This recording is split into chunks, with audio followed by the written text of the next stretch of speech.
इसको बताने का प्रयास आप लोगों को करूंगा।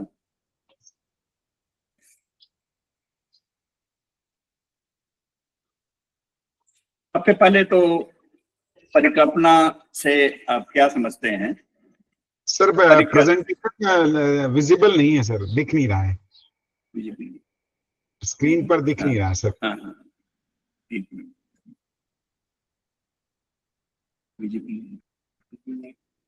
अब आ रहा है? नहीं सर, अभी नहीं आ रहा है सर। फाइल ओपन नहीं हुई है अभी तक। फाइल ओपन नहीं है सर। हाँ, मैं एक बच्चे को लगा रखा है थोड़ा इसमें सर। जी जी जी सर। हाँ, अभी कर रहा है।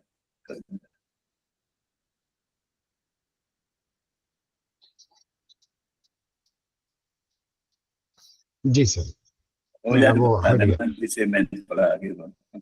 जी सर, ये एक्चुअली एक खड़ा एरो दिख रहा है, इसके थ्रू जो है निशा, आप जरा थोड़ा गाइड कीजिए ना उस बच्चे को। जी सर। सर पहले तो वो फाइल को डबल क्लिक कर। जी बिल्कुल आ गया सर। अब प्रेजेंटेशन पे जी आ गया सर, आ गया बिल्कुल आ गया सर। जी। तो hypothesis, meaning, types and formulation, परिकल्पना की परिभाषा, प्रकार और इसका प्रतिपादन किस प्रकार से करते हैं, इसको समझाने का मैंने प्रयास किया है। विजिबल है?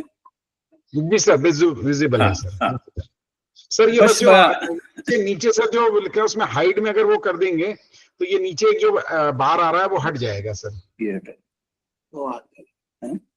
वो हाइड में क्लिक कर देंगे सर तो वो हट जाएगा वहां से। हाँ बस सर, हो गया? जी सर। जी। हाइपोथेसिस जैसा कि इसका है, इसको अगर हम डिवाइड करें तो hypo and thesis. Hypo means below, previous या before, and thesis mean theory. Below theory या प्रीवियस थियरी, या इसको हम कह सकते हैं पूर्व सिद्धांत, अर्थात सिद्धांत से पूर्व का कथन भी इसको हम कह सकते हैं। इसको अलग अलग विद्वानों ने अलग अलग प्रकार से परिभाषित किया है। ये जो है सेकेंड स्टेप ऑफ रिसर्च, इसको हम मान के चलते हैं। फर्स्ट स्टेप जो है प्रॉब्लम ऑफ द रिसर्च है। कोई भी शोध का टॉपिक हम किस प्रकार से सेलेक्ट करते हैं, वो हमारा पहला रहता है। प्रॉब्लम हम कैसे, उसके सिलेक्शन पे भी काफी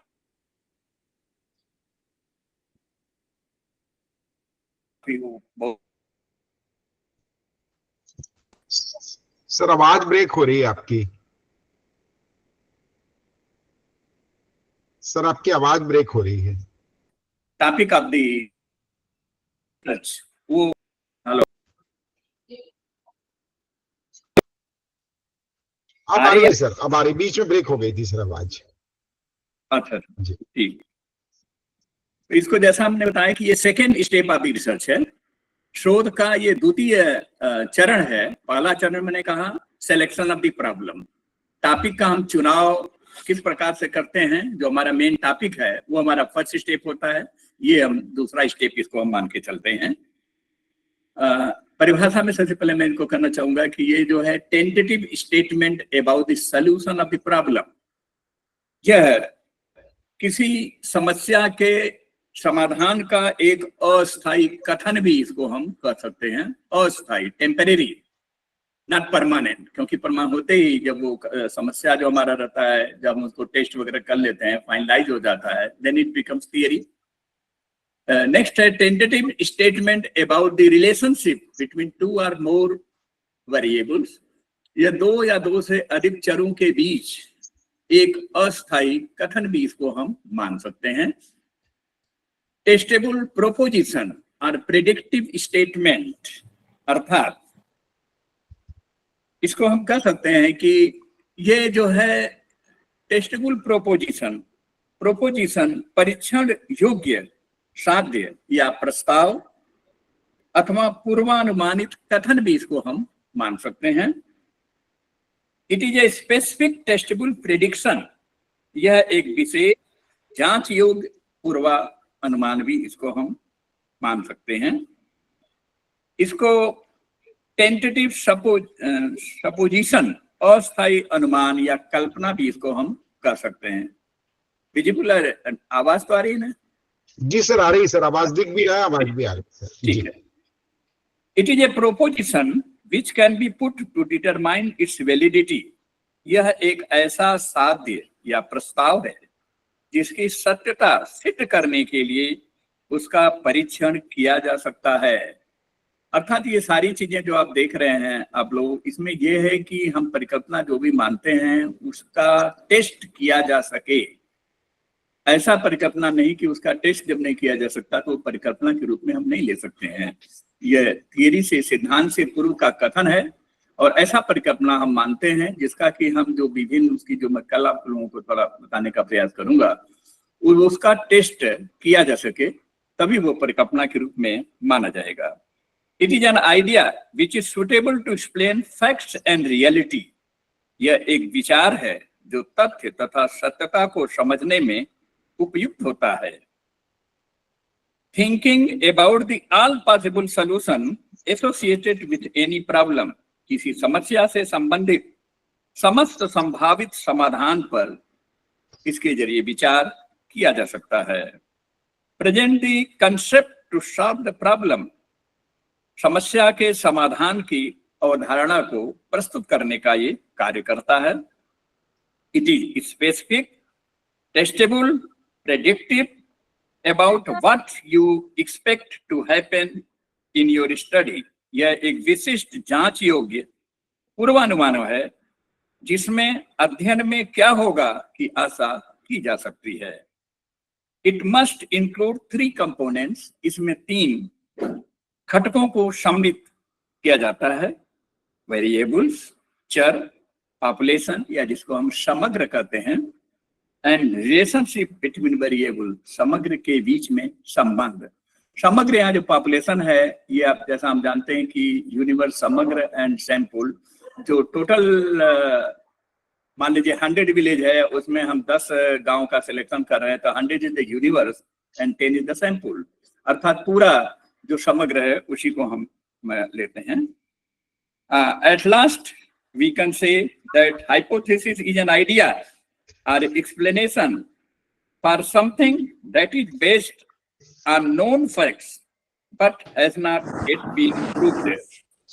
अंत में हम ये कह सकते हैं कि यह ज्ञात तथ्यों पर आधारित एक विचार अथवा स्पष्टीकरण है जिसका अभी सत्यापन बाकी है। मतलब लास्ट में हम मतलब यही कह सकते हैं कि थियरी, सिद्धांत से पूर्व का कथन ये माना जाता है, लेकिन ऐसा जो कथन जो हम एक्सपेक्टेशन जो लेके चलते हैं वो जनरली पॉजिटिव ही अपने लेके चलते हैं, और ऐसा जो हम परिकल्पना बनाएंगे जिसका कि विभिन्न परीक्षणों के द्वारा उसका परीक्षण किया जा सके, ऐसी परिकल्पना हम नहीं बना सकते जिसका कि परीक्षण नहीं किया जा सकता है। परीक्षण के बाद वो हो सकता है कि परिकल्पना हमारी सही भी साबित हो सकती है, गलत भी साबित होगी।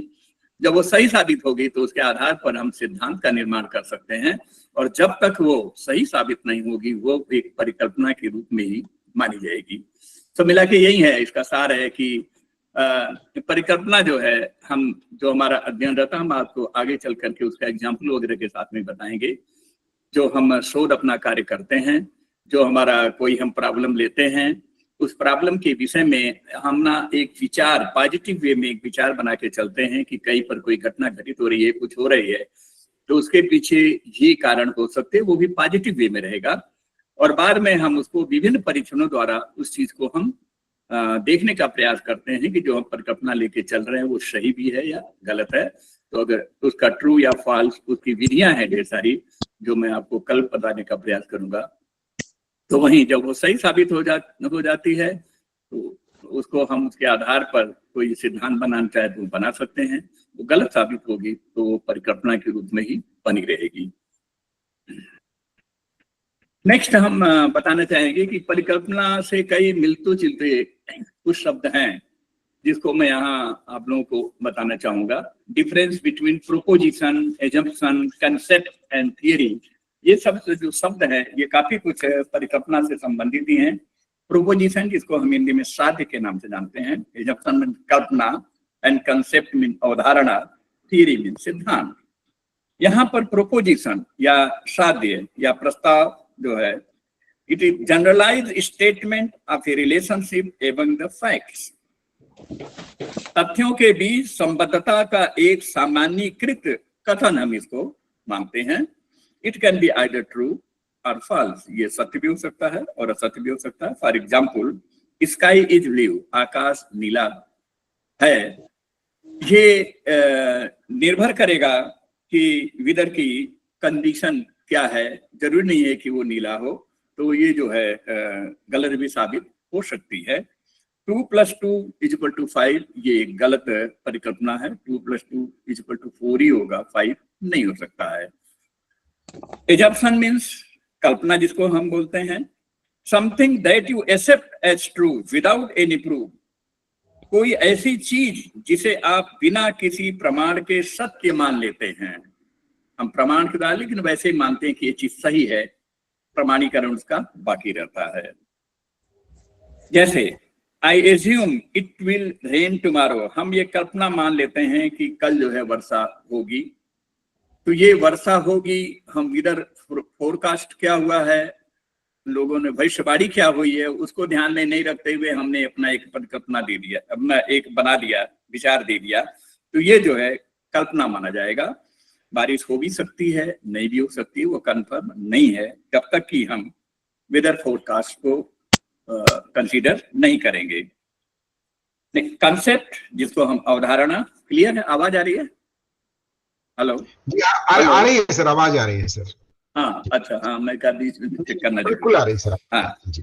कंसेप्ट या अवधारणा, it is general idea or notion, यह सामान्य विचार अथवा धारणा है। Concept are the basis of building theory, यह सिद्धांत निर्माण का एक आधार भी हम इसको मान सकते हैं। It is the medium to give the shape of the facts, यह तथ्यों को आकार देने का एक माध्यम है। जैसे कंसेप्ट में है कंसेप्ट ऑफ जस्टिस, न्याय की संकल्पना, ये एक परिकल्पना अवधारणा के रूप में कर सकते हैं हम। सिद्धांत, जैसा मैंने कहा कि जब तक कोई चीज जो हम परिकल्पना जो मानते हैं, जब वो सिद्ध हो जाती है तो वो सिद्धांत के रूप में परिवर्तित हो जाती है। सिद्धांत is a well tested explanation or a set of observation, अवलोकन के समूह का एक अच्छी तरह परखा गया व्याख्या ही सिद्धांत कहलाता है। इसके टेस्ट वगैरह से इसको क्लियर हो जाता है, सही सिद्ध हो जाता है परिकल्पना, वो सिद्धांत के रूप में हम उसको मान के चलते हैं। It gives structure, colour, complexion and beauty.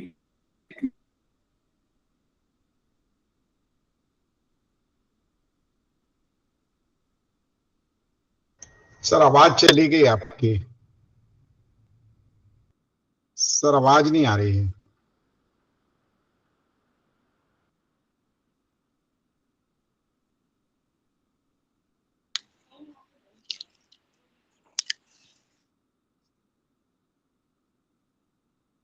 अभी सर आवाज, मिश्रा साहब आपकी आवाज नहीं आ रही है।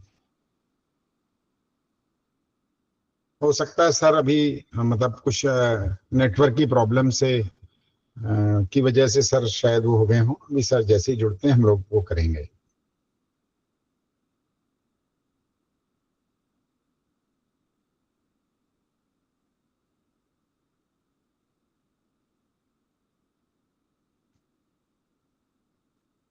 सर, सर आपकी आवाज नहीं आ रही है।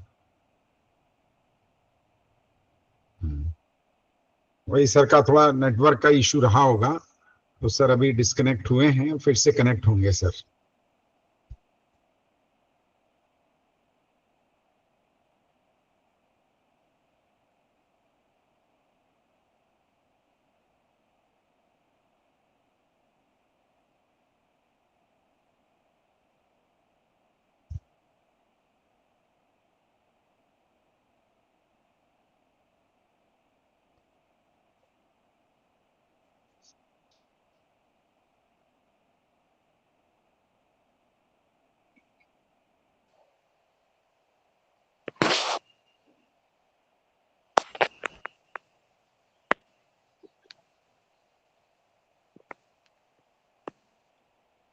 विश्वकर्मा साहब उनको कॉल लगा के देखिए ना जरा।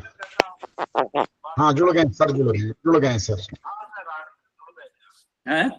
हेलो जी जी सर, आपका वो कनेक्शन चला गया था सर। आ रही है अब आ रही है?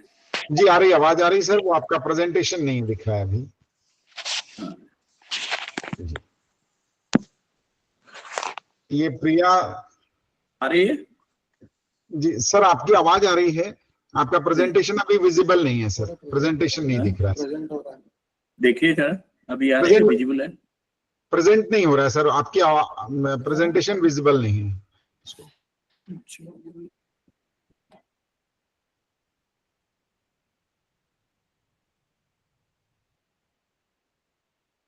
शेयर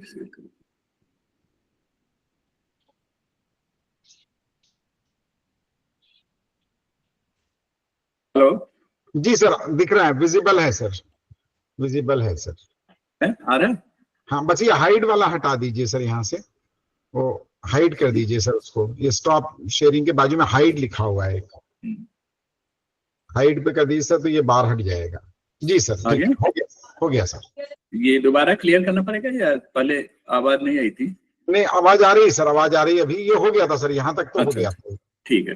हाँ थोड़ा बता दीजिए करिए, थोड़ा सा दिक्कत हो जाती है टेक्निकल नहीं सर, कोई दिक्कत नहीं सर, आप इतना बढ़िया वो कर रहे हैं, बहुत बढ़िया है सर। हाँ क्योंकि हम लोग देखिए पुराने मैंने एक बच्चे को बुला रखा है। नहीं ऐसा कुछ नहीं है सर।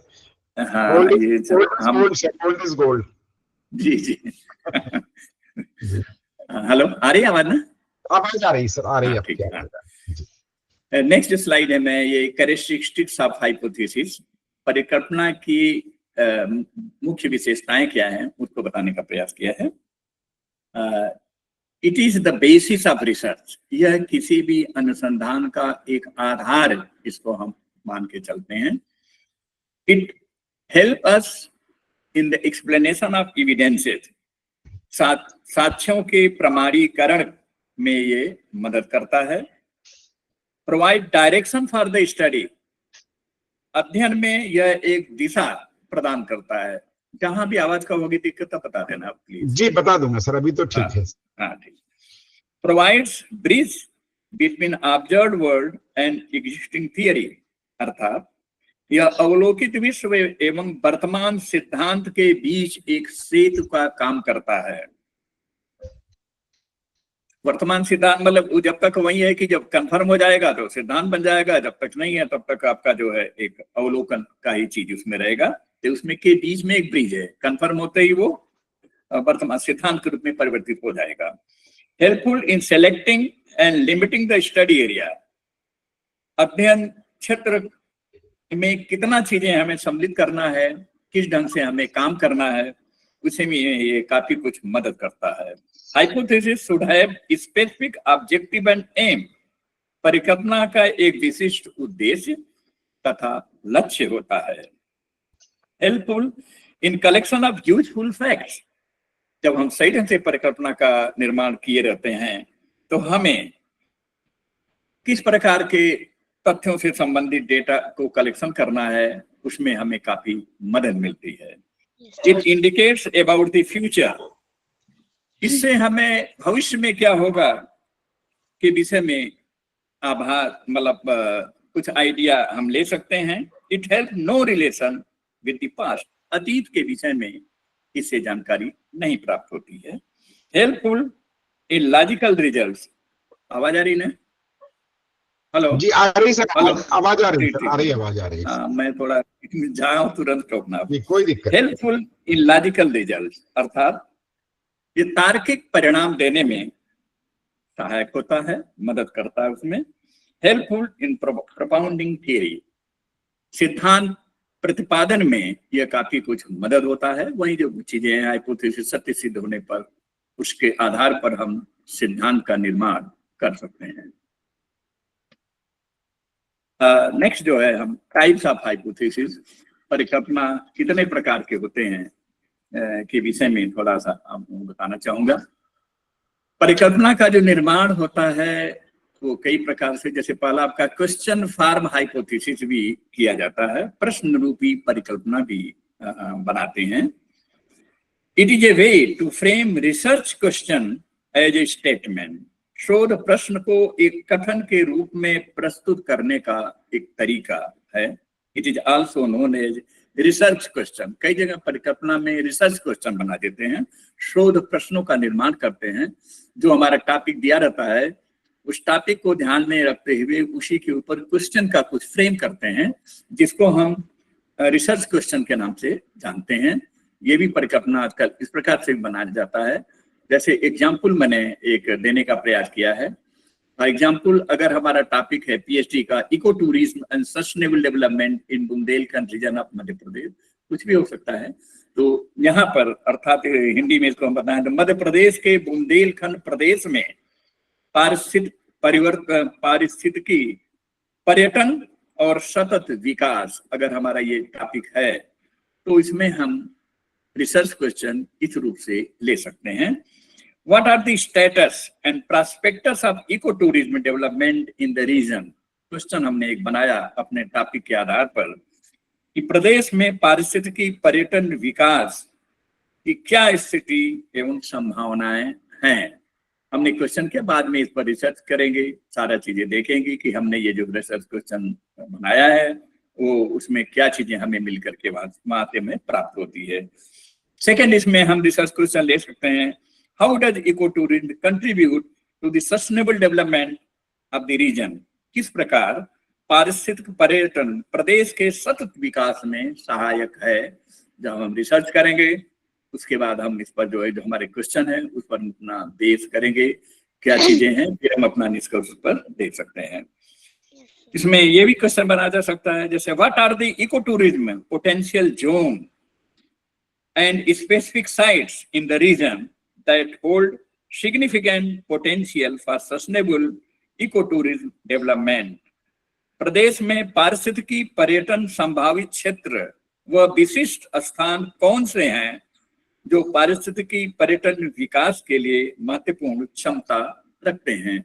ये हमारे क्वेश्चन हमने बनाए और बाद में इस पर जो है जब रिसर्च हम पीएचडी अपना करेंगे, काम करेंगे, तो इस पर हमारा फोकस होगा और ये सब चीजें हम फाइंड आउट करने का प्रयास करेंगे। तो ये जो कहलाता है ये रिसर्च क्वेश्चन के रूप में भी हम परिकल्पना को ले सकते हैं। आगे जो है परिकल्पना जो है सेकंड जो है लिया है मैंने, सिंपल हाइपोथेसिस या साधारण परिकल्पना। साधारण परिकल्पना, prediction of relationship between two variables. दो चरों के बीच में पूर्वानुमान, दो चरों के बीच संबंध का पूर्वानुमान।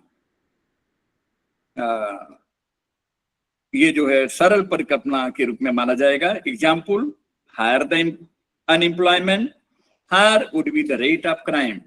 किसी भी क्षेत्र में यदि बेरोजगारी अधिक है तो वहां पर अपराध भी अधिक होगा। ऐसा हमने परिकल्पना बनाया। बाद में तो इसको टेस्ट करेंगे कि क्या जो वहां पर क्राइम हो रहा है उसके पीछे बेरोजगारी है या अन्य दूसरे कारण भी हो सकते हैं।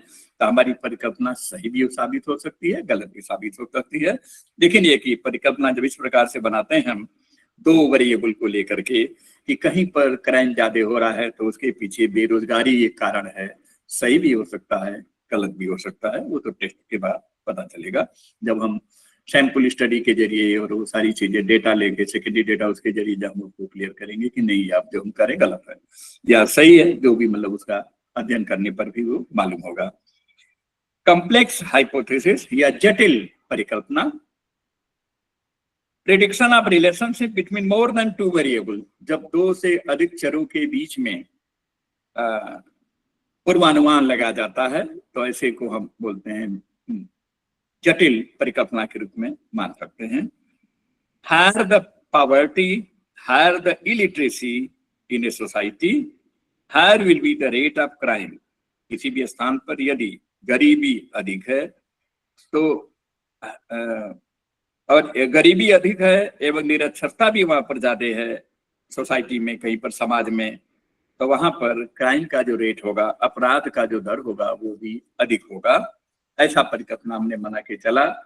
ये परिकल्पना बाद में परीक्षण द्वारा इसको टेस्ट किया जाएगा कि ये सही है या गलत है। आवाज आ रही है? हेलो? जी सर, आवाज आ रही है सर, आपकी आवाज आ रही है, विजिबल भी है। ठीक है, ठीक है। जी। नेक्स्ट जो है एम्पिरिकल और वर्किंग हाइपोथेसिस, जिसको हम आनुभाविक या कार्यात्मक परिकल्पना भी बोल सकते हैं। When a theory is being put to the test using observations and experiment, जब कोई सिद्धांत अवलोकन एवं प्रयोगों के आधार पर बनती है तो उसको हम इसमें मानते हैं आनुभाविक या कार्यात्मक परिकल्पना, उसको हम ले सकते हैं। नेक्स्ट अप है, for example, increasing the doses of a certain medication will lead to faster recovery time for patient. एक निश्चित दवा की खुराक बढ़ाने का रोगियों के लिए तेजी से फायदा होगा। अब वो दवा जो है, जो कोई है, उसको एक्सपेरिमेंट के द्वारा उसको देखेंगे कि चीज है या नहीं है, वो जो है उसके बाद रियलिटी उसकी पता चलेगा, लेकिन परिकल्पना के रूप में ये लिया जा सकता है। नेक्स्ट है नल हाइपोथेसिस। ये तो बहुत ही इंपॉर्टेंट है और यही हमारे हाइपोथेसिस में जो है ये चीज नल हाइपोथेसिस ही मेनली मान के चला जाता है। शून्य परिकल्पना, जिसको हम HO के द्वारा इंडिकेट करते हैं। When researcher believe there is no significant difference between two variables, जब कोई शोधकर्ता ये मान के चलता है कि दो चरों के बीच में कोई सार्थक अंतर नहीं है, और नॉर्मली हम जो परिकल्पना मानते हैं नल हाइपोथेसिस के आधार पर, हम कल आपको जो कराएंगे उसमें थोड़ा सा इसी पर रहेगा। नल हाइपोथेसिस ही मेन है। हम जो दो वेरिएबल जो हम लेके चलते हैं उसमें हम मान के चलते हैं कि उसमें कोई सार्थक अंतर नहीं है। एग्जाम्पल के लिए, there is no difference in the salary of factory workers based on gender. अर्थात किसी फैक्ट्री में जेंडर लिंग के, स्त्री पुरुष लिंग के आधार पर उनके वेतन में कोई सार्थक अंतर नहीं है, कोई अंतर नहीं है। तो ये परिकल्पना हमने ले, there is no difference in the salary of factory workers based on gender. Gender के आधार पर फैक्ट्री में काम करने वाले वर्कर के बीच में के वेतन में कोई अंतर नहीं है। उसके बाद हम उसको परीक्षण करेंगे, जिसके ढेर सारे टेस्ट उसको अप्लाई करके उसको लगाएंगे और वो देखेंगे कि जो हम परिकल्पना ये मान के चले हैं ट्रू भी हो सकता है, फॉल्स भी हो सकता है। नेक्स्ट जो है इसका अपोजिट होता है ये अल्टरनेटिव हाइपोथेसिस, वैकल्पिक परिकल्पना, जिसे हम H1 अथवा HA के द्वारा इसको इंडिकेट करते हैं। When there is a significant difference between two variables, जब दो चरों के बीच में सार्थक अंतर पाया जाता है। नल हाइपोथेसिस में तो there is no significant difference, लेकिन अल्टरनेटिव में हम मान के चलते हैं कि दो चरों के बीच में सार्थक अंतर पाया जाता है। एग्जाम्पल के लिए, मेल, उसी का जो ऊपर है उसी का है ये, male factory workers have higher salary than female factory workers. हम ये परिकल्पना मान के चले कि जो पुरुष वर्कर हैं किसी फैक्ट्री में काम करने वाले, उनका जो वेतन है स्त्री जो वहां पर लेडी जो काम कर रही हैं वर्कर्स हैं उनकी तुलना में ज्यादा है। ये हमने मान के चले, तो डिफरेंस हम मान के चले हैं तो ये हमारा अल्टरनेटिव कहलाएगा। जब हम भी मान के चलते हैं कि नहीं कोई अंतर ऐसा नहीं है, तो हमारा नल हाइपोथेसिस के अंतर्गत तो माना जाएगा। नेक्स्ट है लॉजिकल हाइपोथेसिस, या जिसको हम तार्किक परिकल्पना लेते हैं। It is A proposed explanation possessing limited evidences. It can be verified by logical evidences. यह एक प्रस्तावित स्पष्टीकरण है जिसके पास सीमित साध्य होते हैं, इसे तार्किक साध्यों द्वारा प्रमाणित किया जा सकता है, तो उसको हम लॉजिकल में लेते हैं। जैसे, if an employee is late to work, then there was a lot of traffic that caused several delays. अगर किसी कर्मचारी को काम करने में देरी हो रही है तो बहुत ज्यादा ये हो सकता है कि ट्रैफिक, बहुत ज्यादा ट्रैफिक था जिसके कारण उसको देरी हुई, ट्रैफिक के कारण से उसको देरी हुई। इस प्रकार का परिकल्पना हम दे सकते हैं। स्टैटिस्टिकल, आवाज आ रही है? हेलो हेलो हेलो हेलो, आ रही है सर, आवाज आ रही है सर, आवाज आ रही है, ठीक है। स्टैटिस्टिकल हाइपोथेसिस, ये भी बहुत इंपॉर्टेंट है। या सांख्य की परिकल्पना जिसको हम मान के चलते हैं, मेनली जो हम नल हाइपोथेसिस में जो लेते हैं, स्टैटिस्टिकल हाइपोथेसिस हम लेके चलते हैं। It is an explanation of A portion of A population, A hypothesis that can be verified statistically. जनसंख्या के भाग का, जनसंख्या यहाँ पर नहीं है, ये हम इसको समग्र के भाग का स्पष्टीकरण है। समग्र हम बोलेंगे जो होल हमारा है, लेके चलते हैं टोटल फिगर को, समग्र भाग का स्पष्टीकरण है। एक परिकल्पना जो सांख्यिकी आधार पर प्रमाणित हो सकती है, उसको हम सांख्यिकी परिकल्पना के रूप में मानते हैं। जैसे in humans the birth gender ratio of males to female is 1.05 to 1.00। मानव में जन्म लिंग अनुपात जो है, मेल और फीमेल में जन्म लिंग अनुपात 1.05 to 1.00 है। जब हम संख्यात्मक रूप में उसमें लेंगे तो उसको हम मान चलते हैं स्टैटिस्टिकल के अंतर्गत। जब हम उसको कैलकुलेशन के द्वारा, उसके द्वारा जब हम निकालते हैं, करते हैं, तो ऐसा जो परिकल्पना रहता है वो स्टैटिस्टिकल परिकल्पना, स्टैटिस्टिकल हाइपोथेसिस के अंतर्गत सम्मिलित किया जाएगा। Next, formulation of hypothesis. परिकल्पना का प्रतिपादन किस प्रकार से किया जाता है, इसको मैंने बताने का प्रयास किया है। कोई भी परिकल्पना का निर्माण हम करते हैं तो उसमें क्लैरिटी, सिंपल और प्रिसाइज होना चाहिए। कोई परिकल्पना जो हम बनाते हैं बहुत ही क्लियर होना चाहिए, बहुत कॉम्प्लिकेटेड शब्दों का प्रयोग नहीं हो, सरल शब्दों का प्रयोग हो, साधारण हो और प्रिसाइज हो। बहुत लंबा चौड़ा नहीं, 4-5 लाइन में उसको बना दिया, वो परिकल्पना नहीं। छोटे कम वर्डों में, छोटे उसमें जो है क्लियर शब्दों में क्लैरिटी हो, ऐसी छोटी परिकल्पना हमें बनाना चाहिए। तथा साथ ही साथ हम यहाँ पर ये भी करना चाहेंगे, जो परिकल्पना बनाते हैं 2-3 बहुत होते हैं परिकल्पना, ये नहीं कि हम 8-10 परिकल्पना बना दें, वो ठीक नहीं है। 2 या 3 परिकल्पना सफिशिएंट होते हैं और वो छोटे हों। जैसे होता है, एक चीज होता है गागर में सागर, कम शब्दों का प्रयोग हो लेकिन उसमें बहुत कुछ हो। छोटे शब्दों का क्लियरिटी हो, सिंपल हो और ज्यादा संख्या में परिकल्पना का निर्माण नहीं करना चाहिए। सिंपल, साधारण और प्रिसाइज वे में वो बनाना चाहिए हमें। वेरिफिएबिलिटी और it should be capable of being tested.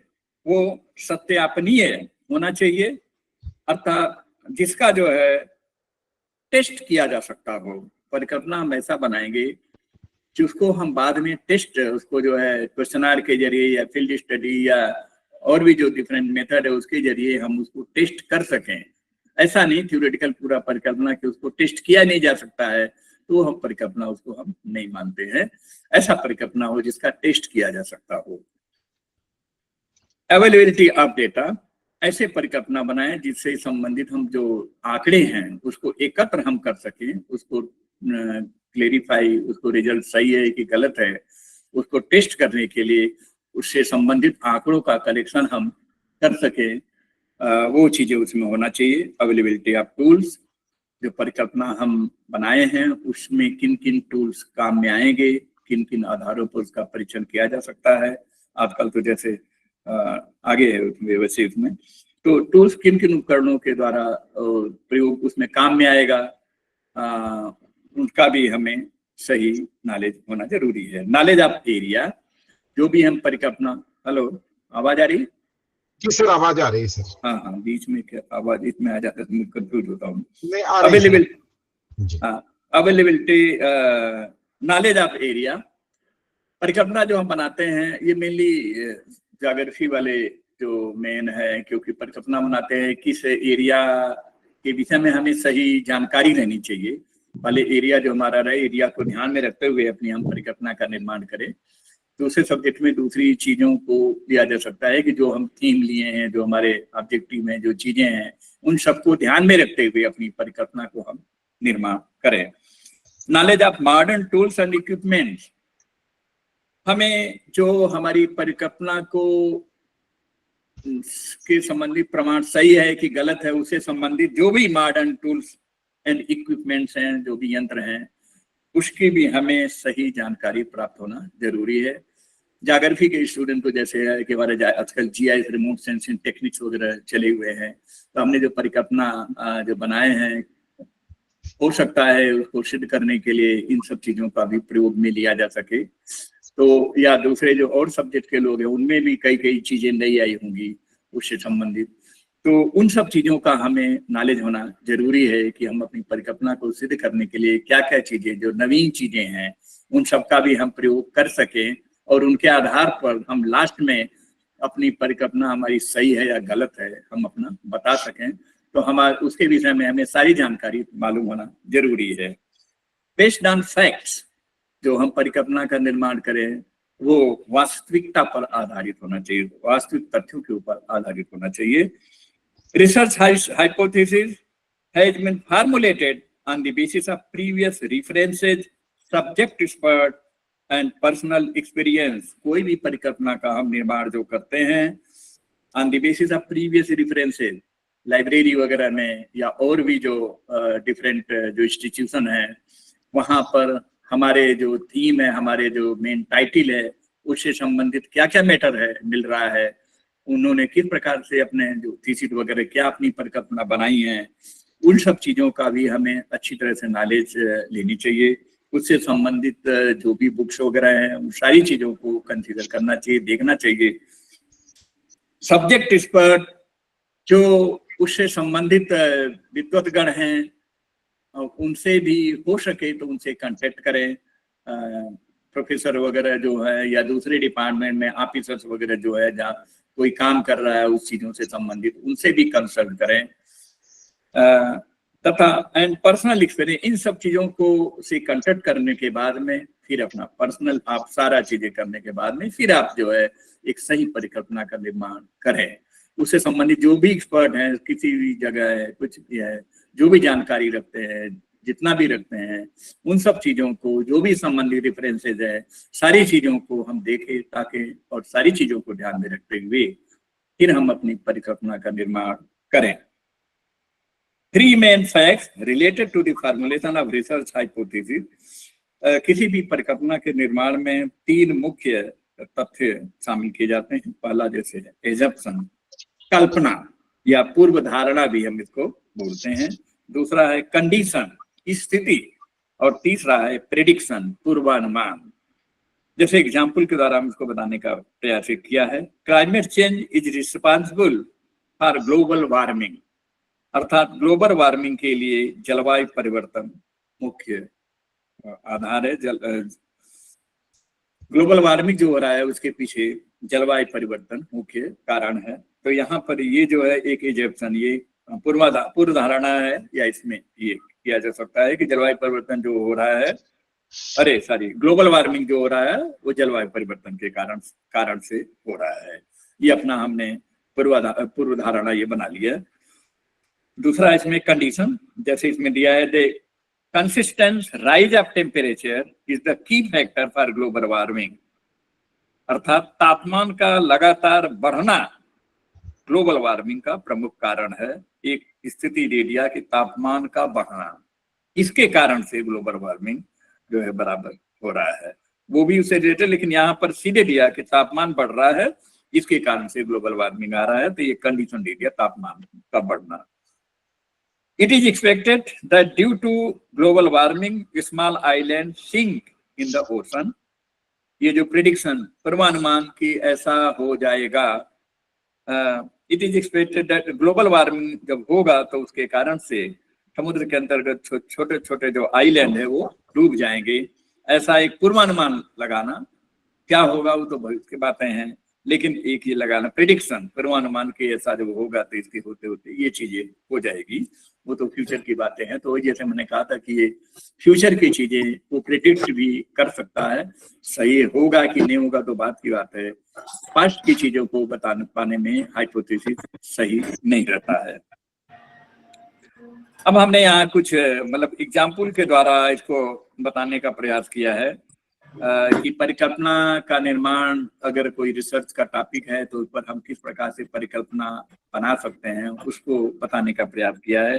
जैसे कोई टॉपिक है utilization and management of water resources in Jhalawar district, Jhalawar Rajasthan में एक जिला है, वहां का दे दिया है, ये कहीं पर भी लिया जा सकता है। हेलो, आवाज आ रही? जी सर, आवाज आ रही है। ठीक ठीक है। झालावाड़ जिले में जल संसाधन का उपयोग एवं उसका मैनेजमेंट किस प्रकार से किया जाए उसके ये टॉपिक हमारा है। तो इसमें हाइपोथेसिस ये लिया जा सकता है और पर capita availability of water is continuously decreasing. वहाँ के परिस्थिति को देख करके, वहाँ की चीजों को देख करके कि ढंग की चीजें ये हो सकती हैं। अब ये होगा कि नहीं होगा तो बाद में इसका जो टेस्ट करेंगे तभी पता चलेगा। Per capita availability of water is continuously decreasing due to the increasing population growth in the district. जिले में जो लगातार जनसंख्या में वृद्धि हो रही है उसके कारण से प्रति व्यक्ति पानी जल का जो अवेलेबिलिटी उपलब्धता है वो बराबर कम होती जा रही है। ये नॉर्मली तो पॉजिटिव है, ऐसा हो सकता है, होने के चांसेस है, यही कारण हो सकता है, होगा। लेकिन जब तक हम इसको क्वेश्चनर के जरिए या फील्ड स्टडी के जरिए जब तक हम इसको चेक नहीं करेंगे तब तक हम इसको ये जो है अवधारणा ही बनी रहेगी, परिकल्पना ही बनी रहेगी। और बाद में जो है जब ये हो कि तो भाई हमारी चीजें परिकल्पना हमने लिया, ये सही भी हो सकती है, गलत भी हो सकती है कि जो यहाँ पर लगातार पानी की जो कमी हो रही है उसके पीछे जनसंख्या वृद्धि कारण नहीं है, और भी कारण हो सकते हैं। क्या कारण है वो तो बाद में कि ये हमने लिया परिकल्पना लेकिन मेरी गलत साबित हुई, ये कारण नहीं है, बल्कि उसके पीछे जो कमी हो रही है जल संसाधन में दूसरे कारण है। तो वो क्या कारण है उसका अध्ययन फिर अपने रिसर्च में हम ये करते हैं।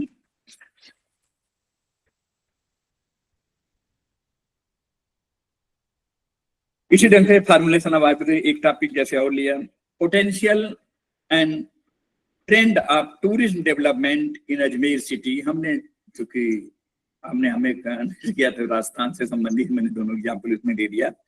Potential and trends of tourism development in Ajmer city. Ajmer शहर में पर्यटन विकास की संभावनाएं एवं प्रवृत्तियां क्या हैं, इसके ऊपर परिकल्पना जैसे हम ये लिख सकते हैं। जो वहाँ की स्थिति है, जो वहाँ की चीजें हैं, पहले फील्ड स्टडी में जाएंगे, सारा एरिया को कंसीडर करते हुए जो भी लिटरेचर है, जो भी चीजें हैं, सारा अध्ययन करने के बाद में फिर इस निष्कर्ष पर ये पॉजिटिव रूप से परिकल्पना हमने बनाया कि ये चीजें जो यहाँ पर हैं उसके पीछे ये कारण हो सकता है। A continuous increase in both domestic and foreign tourist has been observed. Continuous domestic and foreign tourist has been observed in Ajmer city. Ajmer city में लगातार जो डोमेस्टिक टूरिस्ट हैं और फॉरेन टूरिस्ट हैं उनकी संख्या में वृद्धि होती चली जा रही है।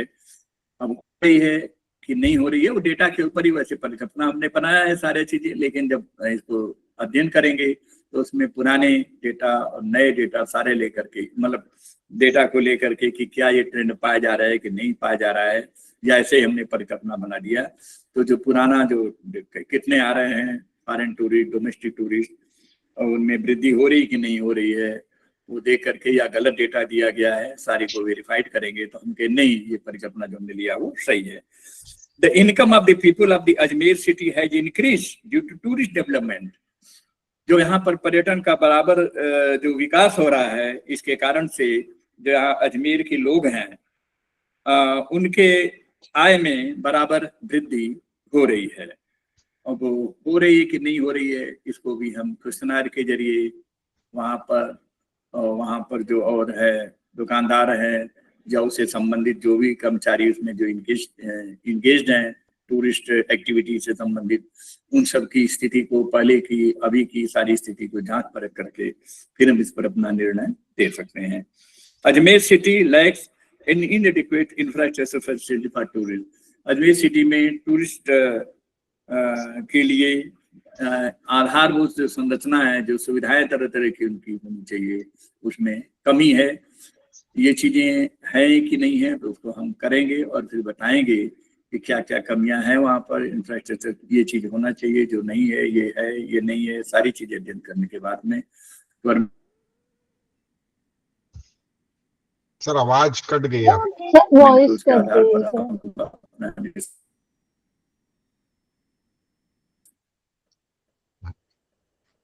हाँ सर, आ रही सर आवाज, आ रही है सर आवाज, आ रही है सर। आ रही जी सर, आ रही है। अच्छा अच्छा, हाँ। तो अजमेर सिटी मतलब ये चीजें क्लियर हो गया था। Ajmer city lakhs इनएडिक्वेट infrastructure facility for tourist. यहाँ पर अजमेर शहर में टूरिस्ट के लिए जो आधारभूत सुविधाएं हैं उनमें काफी कुछ कमी है।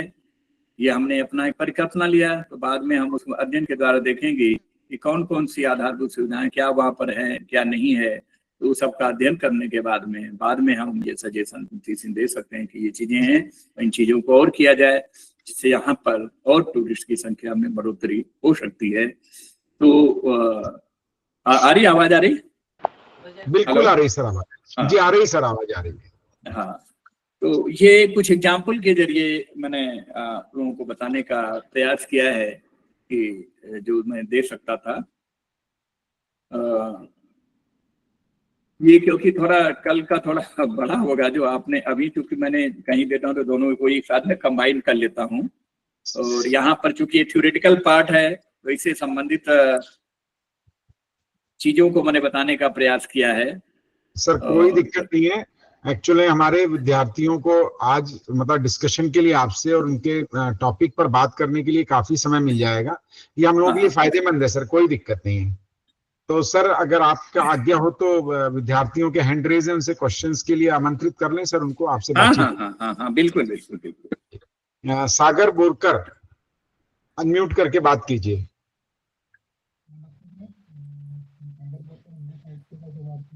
सर ये प्रेजेंटेशन हटवा दीजिएगा चाहे तो। अच्छा, प्रेजेंटेशन हटा दीजिए, स्टॉप प्रेजेंटेशन कर दें तो बढ़ जाएगा सर।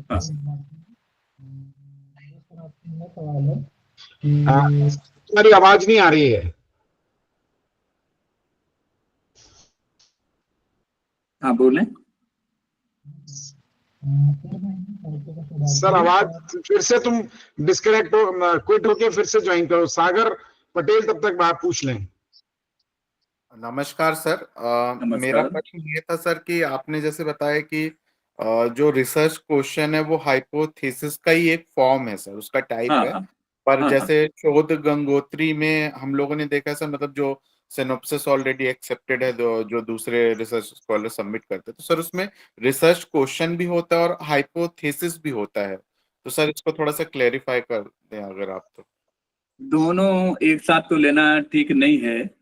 मतलब अगर आपने हाइपोथेसिस एक ही थीसिस में दोनों चीज लेके चल रहे हैं तो ठीक नहीं है। या तो क्वेश्चन के रूप में लें उसे, या परिकल्पना रहेगा तो वो अलग से हाइपोथेसिस ही उसमें 2-3 लें। क्वेश्चन को भी आप जो करना चाहते हैं उसके ऊपर आप बना करके उसको हाइपोथेसिस के अंदर ही उसको मर्ज करने की कोशिश करने की ज्यादा ठीक है। दो अलग अलग चीजें एक ही, जो इंट्रोडक्शन आप जो चैप्टर फर्स्ट होता है उसी में लेते हैं सारी ये सब चीजें इंट्रोडक्शन के अंतर्गत। तो हाइपोथेसिस या रिसर्च क्वेश्चन के अंतर्गत एक ही चीज लें।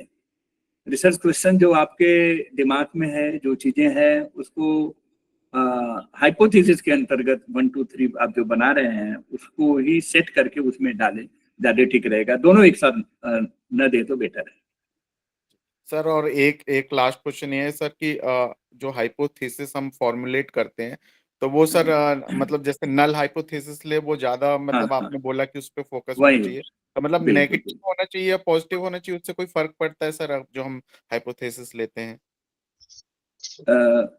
मेनली हम लेके चलते हैं उसमें तो there is no any significant difference. जो हम लेके चलें कि उसमें कोई सार्थक अंतर नहीं है, वो मान लेना ही पड़ता है उसमें। नल हाइपोथेसिस में तो हम लेके चलेंगे, लेकिन वो जो चीजें आप ले रहे हैं, जैसे मैंने इसमें अभी आपको दिखाया था कि फैक्ट्री वर्कर्स का आपको एग्जांपल देके दिया था कि मेल और फीमेल जो वर्कर्स हैं उनमें कोई सार्थक अंतर नहीं है। पॉजिटिव वे में हमने लिया, मतलब मान के चलते हैं हम कि एक में अंतर है एक में नहीं है, तो ऐसा नहीं हम उसको लेके चले कि नहीं ऐसा कोई सार्थक अंतर नहीं है। There is no any significant difference in the worker male and female workers of a factory. तो हम अपना जो बनाए उसको हम कि नहीं ऐसा कुछ अंतर नहीं है, गलत है, ठीक है ना, तो उसमें हमें लेके चलना पड़ेगा पॉजिटिव वे में ही। लेकिन नो मतलब उसमें क्वेश्चन हमारा रहेगा कि उसमें कोई सार्थक अंतर नहीं है, ठीक है, लेकिन बनाएंगे हम। अब जैसे यहाँ पर लिया कि उन्होंने सार्थक अंतर है ले लिया, ठीक है ना, तो अल्टरनेटिव में हो जाएगा। यहाँ पर आपको कोई जो हम परिकल्पना लेके चल रहे हैं, दो चीजें हमारे वेरिएबल रहेंगे। जो भी आपका विचार उससे संबंधित जो भी चीजें आप लेंगे तो उसमें आप लेके चलेंगे कि जो हम विचार अपना लेके चल रहे हैं उन विचारों में जो भी हमने एम लिया है उन दोनों में कोई सार्थक अंतर नहीं है।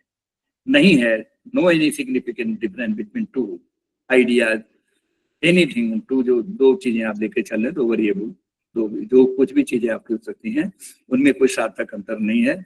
लेकिन जो दो विचार ले चले उसको भी हम थोड़ा पॉजिटिव वे में ही बना के चलें और उस पर जो हम फिर निष्कर्ष देने में हम ज्यादा ठीक रहेंगे कि कोई सार्थक अंतर नहीं है, ठीक है ना। जैसे मेल फीमेल में कहा कि कोई सार्थक अंतर नहीं है और वहां पर देना सार्थक अंतर है, तो पहले ही परिकल्पना में भी आप ऐसे ही मतलब हमें प्लानिंग करना पड़ेगा कि जो हम विचार लेके चल रहे हैं उसको हम जब निकालें कि सार्थक अंतर नहीं है तो वो सही निकले कि हाँ वास्तव में सार्थक अंतर नहीं है। तो हम जो अपनी विचार बनाए, परिकल्पना बनाए, उसको हम पॉजिटिव वे में ही लेके चलें और सत्यता जब हम सिद्ध करें तो वही आए कि उसमें कोई सार्थक अंतर नहीं है। इस ढंग से उसको हमें लेना पड़ेगा। हम पहले जैसे ले लिए कि हमने मेल फीमेल वर्कर के सैलरी में जो है डिफरेंस है, ठीक है ना, तब तो हमारी परिकल्पना गलत साबित हो जाएगी। लेकिन हमने ले लिया कि मेल फीमेल के वर्कर में कोई सार्थक अंतर नहीं है, पहले हमने परिकल्पना अपना सही पॉजिटिव लेके चला और हमारा वही चीज उसमें हमारा बन के आएगी। तो ये चीजें हैं उसमें हम कल आपको एग्जाम्पल के साथ में कई बताएंगे और टेस्ट कौन कौन से लगेगा, क्या लगेगा, कई चीजों के साथ बताएंगे कब ये सही हो गई कब गलत हो गई। आज तो थ्योरेटिकल पार्ट मैंने ये आपको कराया, कल मैं विद एग्जाम्पल विद कैलकुलेशन और सारी चीजें को लेके कराऊंगा तो शायद आपको ज्यादा क्लियर हो जाए कैसे वो परिकल्पना बनाते हैं। फिर वो कहीं वो सिद्ध हुई या नहीं हुई विभिन्न टेस्टों के द्वारा वो भी आपको समझाने का प्रयास करेंगे, तो साथ हमें हो सकता है कि कल शायद आप और क्लियर हो जाए आपको। अभी आपको जो मैंने एग्जाम्पल वहां पर दिया था ना अभी वर्कर का लेकर दिया, वो ढंग से आप उसको समझ लीजिए कि हम पॉजिटिव में लेके चलेंगे और जब हम ये कहेंगे there is no any significant difference तो हमारी सही चीज आए, ठीक है ना जी। तो निष्कर्ष निकले वो सही चीजों पर डिपेंड है। आराधना सोनी आपका हैंड रेज है, अनम्यूट कीजिए और बात कीजिए सर से।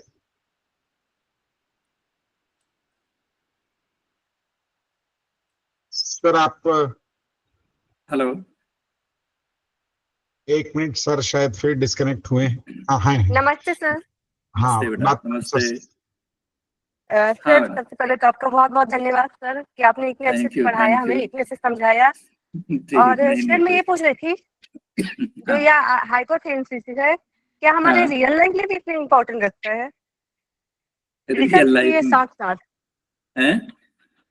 के साथ साथ क्या हमारे रियल लाइफ में भी इम्पोर्टेंस है? हाँ बिल्कुल बिल्कुल है। चीजों को एक्सपेक्टेशन इसमें लेके चलते हैं ना कि ये चीजों को अध्ययन करने पर सारी चीजें जो रियल लाइफ में गुजर रही हैं उनका अनुभव लेते हुए उसके आधार पर फिर हम अपना कहेंगे कि ये फ्यूचर का भी तो इसमें प्रेडिक्ट किया जा सकता है ना, ये सब ऐसा हो सकता है। जैसे कई चीजों को कहा ना, तो रियल लाइफ में क्या चीजें घटित हो रही हैं, क्या चीजें हो रहा है, वो सारा हमने अध्ययन किया और उसके आधार पर हम प्रेडिक्ट कर सकते हैं कि ये चीजें हो सकती हैं। पॉजिटिव वे में मेनली किया जाता है कि ऐसा हो सकता है और काफी कुछ उसमें सफल भी होता है। प्रेडिक्शन जो हमारे रहते हैं जो हम ऐसा करते हैं कि वो सफल होता है उसमें। Sakshi Pandey. Good morning sir. Good morning बेटा, गुड मॉर्निंग।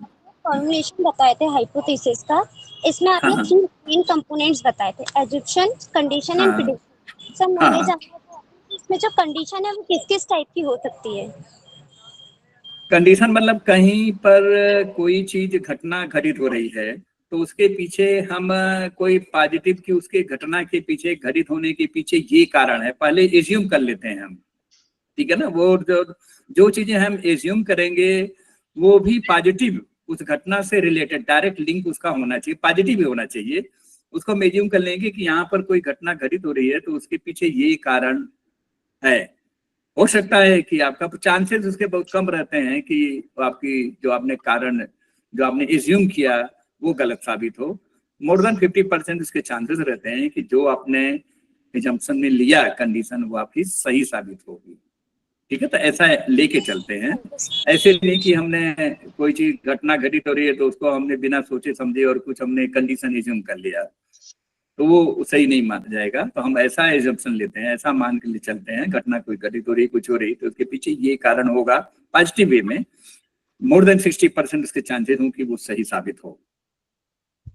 ठीक है, जैसे उसमें दिया कि क्लाइमेट इंक्रीज, टेम्परेचर में इंक्रीज हो रहा है, इस कारण से ग्लोबल वार्मिंग हो रहा है। तो है टेम्परेचर, ये कारण है। हम लोग मान के अभी जो अध्ययन चल रहा है ग्लोबल वार्मिंग पर तो कारण टेम्परेचर इंक्रीज हो रहा है, बढ़ रहा है, लगातार ये चल रहा है। तो हमने पॉजिटिव भी सोच रखा और ये चीजें आएगी भी कि नहीं, हाँ ये जो हम कर रहे हैं और भी कई कारण होंगे लेकिन ये भी एक कारण है कि टेम्परेचर जो इंक्रीज हो रहा है बराबर उसके कारण से ग्लोबल वार्मिंग हो रहा है, ये फैक्ट है। उसके अलावा भी दूसरे कारण है। तो हमारा जो भी हम कंडीशन लें वो कंडीशन उससे डायरेक्ट लिंक होना चाहिए एंड मोर देन 50% उसके चांस होना चाहिए कि वो जो हम कंडीशन लेके चल रहे हैं वो सही उसमें आए, निष्कर्ष दे। Vivek Tripathi. Good morning sir. Good morning. Good morning sir, मैं हिंदी साहित्य का विद्यार्थी हूँ और कोई बात जैसे कि मैंने भी जो सुना, जो अभी आपने बताया, सारी चीजें मुझे ऐसा लग रहा है कि सामाजिक रूप से और पॉलिटिकल वे में थी। बस मेरा एक कंसर्न ये था कि जो हाइपोथेसिस है, ये परिकल्पना हम साहित्यिक दृष्टिकोण, साहित्य की कसौटी पे कैसे कसेंगे, इसकी कहाँ पे जरूरत पड़ेगी और किस तरह से हम इसको साहित्य में जो है इंक्लूड करेंगे। जैसे हम किसी लेखक पे रिसर्च कर रहे हैं या फिर उसकी किसी पुस्तक पे कर रहे हैं या फिर किसी कविता पे कर रहे हैं या फिर किसी समाज और संस्कृति पे कर रहे हैं, तो वहाँ पे ये परिकल्पना हम किस प्रकार से साहित्यिक रूप साहित्य की कसौटी पे कैसे कसें। जैसे आपने एक शब्द कहा था कि गागर में सागर भरने जैसी बात, कम शब्दों में ज्यादा से ज्यादा चीजें कही है। तो उसी पे मेरा प्रश्न उभर के आया है सर। अच्छा मैं खैर अच्छी चीज आपने पूछा, लेकिन हाँ मैं साहित्य का उतना विद्यार्थी नहीं रहा हूँ, लेकिन तब भी प्रयास करूंगा आपको बताऊं। मेरा इसमें यही है कि जो किसी साहित्य के ऊपर, किसी चीज के ऊपर आप अपना रिसर्च अगर कर रहे हैं तो उसमें साहित्य में जो किसी विद्वानों ने जो चीजें दी हैं उन सब का हमने उसमें भी आप पूरा रिसर्च टॉपिक लेने से पहले या रिसर्च करते समय सारी चीजें, लिटरेचर उससे संबंधित सारी चीजों का अध्ययन आप करते हैं लाइब्रेरी से या अन्य जो विभिन्न जो स्रोत हैं उन सब चीजों में आप उसको अध्ययन करते हैं। और अध्ययन करने के बाद में जो प्रेजेंट की जो स्थिति है, जो चीजें आपको सारी चीजें मिल गई, वो प्रेजेंट की स्थिति सारी चीजों का अध्ययन करने के बाद में उनके आधार पर हम जो है ऐसी कोई परिकल्पना का निर्माण कर सकते हैं कि फ्यूचर में जो भी बच्चे रिसर्च करें आपके टॉपिक पर, आपके थीम से संबंधित, तो उसमें क्या चीजें हो सकती हैं। क्योंकि इसमें प्रेडिक्शन, आगे भी प्रेडिक्शन का भी एक शब्द है ना ये,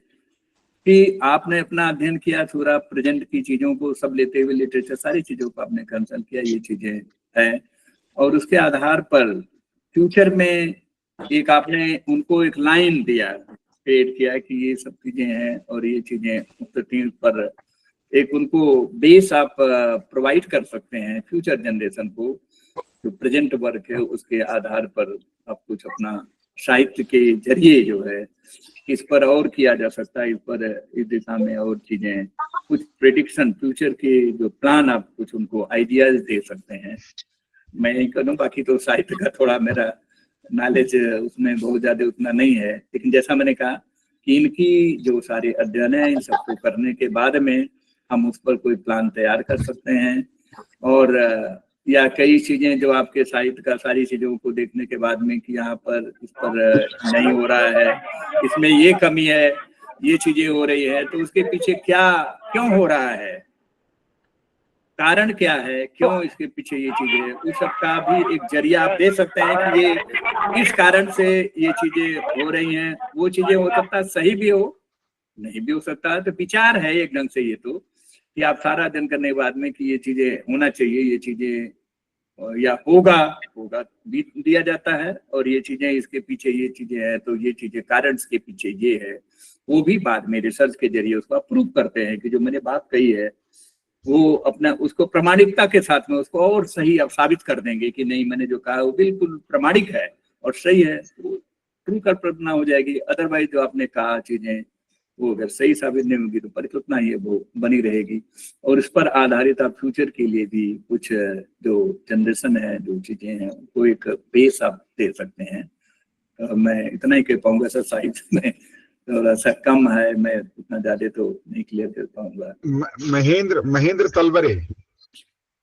जी सर, गुड मॉर्निंग सर। मेरा विषय हिंदी साहित्य है, और सर मुझे ये थोड़े से कल की क्लास जैसे रही वो रिसर्च डिजाइन से संबंधित थी, और सर आज जो हाइपोथेसिस बताया गया है, तो रिसर्च डिजाइन में जो चरण होते हैं उसी में हाइपोथेसिस भी आ जाएगा।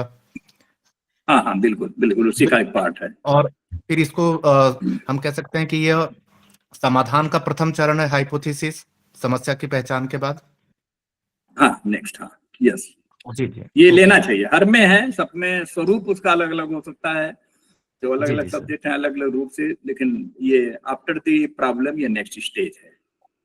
जो आपने वो जो किया होगा, आपने डिजाइन कल पढ़ लिया, उसमें तो आपने देखा ही होगा, वो तो मतलब एक ढंग से भाई आधारभूत एक थीसिस का एक स्वरूप पूरा दिया होगा, उन्होंने किया होगा। मतलब वो तो जैसे हम कोई मकान बिल्डिंग बनाते हैं तो उसमें एक आर्किटेक्ट पूरा आपका मकान, आपके पास जमीन है, आपने आर्किटेक्ट को दे दिया, तो वो उसने पूरा आपका बना दिया कि हमें कितने, आपने अपना उसको रिक्वायरमेंट बता दिया कि 2 कमरे चाहिए, चाहिए होना ये, तो आपने रिक्वायरमेंट बता दी, जो आपका एरिया होगा उसी में पूरा प्लान वे में इतना पैसा लेगा, ये इतना समय, सारी चीजें आपको करके दे दिया। तो डिजाइन, रिसर्च डिजाइन तो वही आपका है, उसमें जो है आपका ये परिकल्पना उसी का एक पार्ट है, हमारे डिजाइन का, रिसर्च डिजाइन का ही एक भाग है, ये सेकेंड स्टेप है, ये वो लेना ही है, रिसर्च डिजाइन में ही आ जाएगा ये। हाँ, Deepesh Batri. Good morning sir. Sir physics का स्टूडेंट हूँ सर। मुझे एक चीज पूछना था, हाइपोथेसिस परिकल्पना है जिसमें हम परिकल्पनाएं लेते हैं, तो सर जैसे कि अब मेरे विषय में कई सारे जो फिजिसिस्ट रहे हैं उन्होंने बहुत सारी परिकल्पना ली, देन उसके बाद प्रैक्टिकल अप्रोच लगा के न्यूमेरिकली एक इक्वेशंस दी है उसकी, कि हम उसमें वैल्यू पुट करके रियल लाइफ में चीजें उसको प्रूव कर सकते हैं। तो हाइपोथेसिस को न्यूमेरिकली एंड प्रैक्टिकली अप्रोच से कंफर्म करने के बाद उसको हम कंफर्म कर सकते हैं कि अब ये अजम्पशन नहीं रही, ये प्रिंसिपल बन चुका है। बट सर मुझे एक चीज पूछना था कि अगर हम जैसे अभी मैं किसी रिसर्च वर्क को पढ़ता हूँ, उसके बाद मुझे उसमें अपनी एक हाइपोथेसिस बनाता हूँ और वो अपनी सिनॉप्सिस में लगाता हूँ।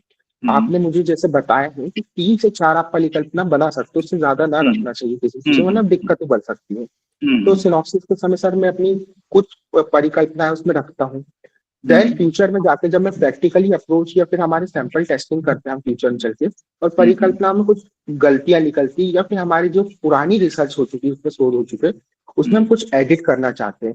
तो सर इस पॉइंट पे पहुंचने के बाद जब 2 साल हम 3 साल, जब फिजिक्स में बहुत टाइम लगता है प्रैक्टिकल अप्रोच में रिसर्च का सैंपलिंग करने में, तो फिर परिकल्पना में हम चेंजेस ला सकते हैं या फिर हमको फिर से सिनॉप्सिस बना के फिर से स्टार्टिंग करनी पड़ेगी रिसर्च की? नहीं, ला सकते हैं। ये तो आप उसकी बात कर रहे हैं कि कोई पीएचडी सिनॉप्सिस हम जमा करते हैं तो उसमें बना के चीजें देते हैं। एक्चुअल में क्या होता है कि स्टूडेंट, वो तो हमारा एक प्राइमरी स्टेज है जिस पर कि हम बना के देते हैं, लेकिन स्टूडेंट जब उलझता है उसमें, रिसर्च जब करेगा तो फील्ड एक्सपीरियंस या जो सब्जेक्ट उसमें करते करते, एक्सपेरिमेंटल उसमें करते करते फिर वो चीजें चेंज होती हैं, उसमें कोई दिक्कत नहीं है, क्योंकि आप तो उसमें उलझे, आपने काम किया तो नई नई चीजें अपने आती हैं। तो हमारी मेन, हम टाइटल चेंज नहीं कर सकते हैं, स्टडी एरिया चेंज नहीं कर सकते, जो हमारा थीम है उसको हम चेंज नहीं कर सकते हैं, लेकिन अंदर की जो चीजें हैं जब उसमें आप उलझ गए हैं, जब आप कर रहे हैं, तो हमें हमारे चीजें, हमारे सामने ढेर सारी चीजें फिर ये सब चीजें रहती हैं, तो वो सब चीजों के हिसाब से हम चेंज कर सकते हैं, उसमें कोई दिक्कत नहीं है। मेन होता है टाइटल नहीं बदलेगा, वो तो वही रहेगा, एरिया वही रहेगा जो भी आप जहाँ काम कर रहे हैं, लेकिन अंदर की जो चीजें हैं उसमें तो नेचुरल है। आप डेप्थ स्टडी में तो आप बाद में जाते हैं, करते हैं, वो तो एक प्राइमरी स्टेज होता है कि हमें एक डायरेक्शन मिल जाता है, हम नहीं बता ना, एक डायरेक्शन मिल जाता है कि हमें इस डायरेक्शन में चलना है।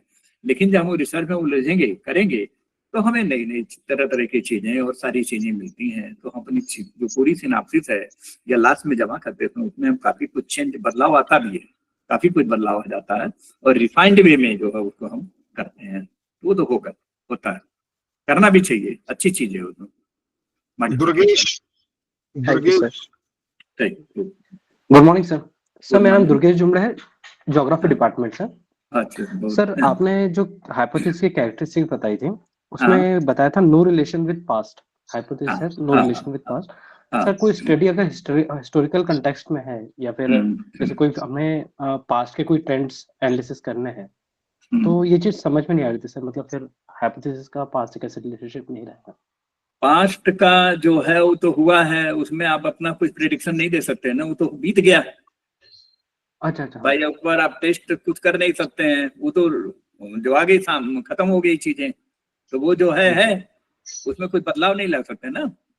आप प्रेजेंट में क्या होगा या क्या हो रहा है उसके पीछे आप चीजें देंगे ना, प्रेजेंट एंड फ्यूचर का देंगे, पास्ट में तो कुछ कर नहीं सकते आप, वो तो जो हो गई, तो उस पर अपना आप परिकल्पना भी नहीं बना सकते ना, बीत गई चीज ना। प्रेजेंट एंड बता सकते लेकिन फ्यूचर, प्रेजेंट एंड फ्यूचर, समझ रहे हैं? प्रेजेंट में अध्ययन दिखाएंगे आप, और फ्यूचर में क्या हो सकता है उसका प्रेडिक्शन करेंगे आप। पास्ट में जो हो गए उस पर परिकल्पना नहीं बनेगा, क्योंकि उसको आपने दिया तो हो गई, हम क्या कहें उसमें, जो पता नहीं किस कारण से हुआ क्या हुआ उसका तो समय के लोग जाने, ठीक है ना, तो उस पर परिकल्पना नहीं बनेगी क्योंकि तो बीत गई बात, खत्म हो गया। सर अगर उस पास्ट के ट्रेंड को पास्ट चीजों को कंसीडर करते हुए कि इनमें ये हुआ था, ये यदि होता तो मतलब, क्योंकि वो तो बीत गई है तो उस पर तो खत्म हो गई बात, तो चूंकि पास्ट का ट्रेंड अभी भी चल रहा है, अगर प्रेजेंट में भी चल रहा है, तो उसमें अपना सजेशन आप दे सकते हैं, इसको छोड़ के ये चीज किया जाए तो बेटर होगा।